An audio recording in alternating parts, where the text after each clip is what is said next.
Celui-là est un carnotaure, un spinosaure, un allosaure, un ankylosaure, un brachiosaure. Si ces noms ne vous disent rien du tout, pas d'inquiétude, Antoine Koller va tout vous expliquer.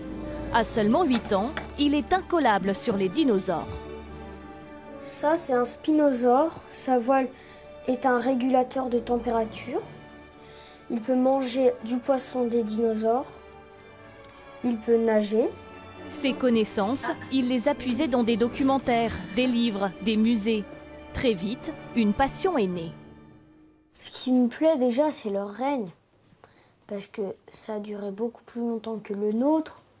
Puis leur fin, leur disparition est plutôt extraordinaire, toujours mystérieuse. Pour partager tout ce qu'il connaît avec d'autres enfants, Antoine a eu envie d'écrire un livre. Il y a 2 ans, il profite de ses vacances de Noël pour dessiner et griffonner toutes ses idées avec l'aide de sa maman.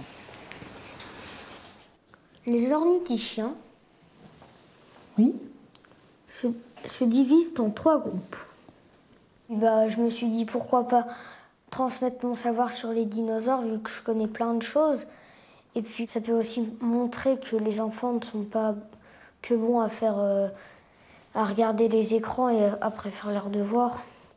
Il a voulu un livre à son image, ni trop technique ni trop simpliste, et ses parents se sont rapidement laissés prendre au jeu. Et ce qu'on peut offrir de mieux à ces enfants, c'est le temps qu'on passe avec eux. Et du coup, moi qui me disais au début, tiens, je vais l'accompagner, finalement, ça a été pour moi une chance parce que ça a été une vraie aventure.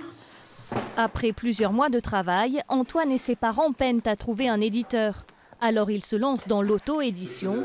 Le livre paraît en septembre dernier. Pour étudier les dinosaures, la démarche scientifique consiste tout d'abord à les classer. Comme ranger chaque élément dans le bon tiroir d'un grand mot. Le livre est vendu dans plusieurs librairies, comme ici à Mâcon. Ce jour-là, Antoine rencontre Thérèse Coulon. Elle a lu le livre avec son petit-fils. Parce que lui, il aime aussi les dinosaures. Et je voulais te dire quand même que mon petit-fils a été très admiratif, qu'un enfant de son âge fasse un livre. Je pense même pas que c'était possible, tu vois. La première édition à 500 exemplaires a vite été écoulée. Il a fallu le rééditer. Le monde de Lucrèce, il y a quelque chose à la fois ludique, pédagogique, il y a tout un mélange dans ce projet-là qui fait que nous, on peut qu'adhérer en tant que libraire, puisque c'est quand même presque le fond de notre métier aussi, l'accès aux livres pour le plus grand nombre. Antoine a pris goût à l'écriture et plonge déjà sur un autre livre. Il prévoit d'écrire l'histoire de la Rome antique.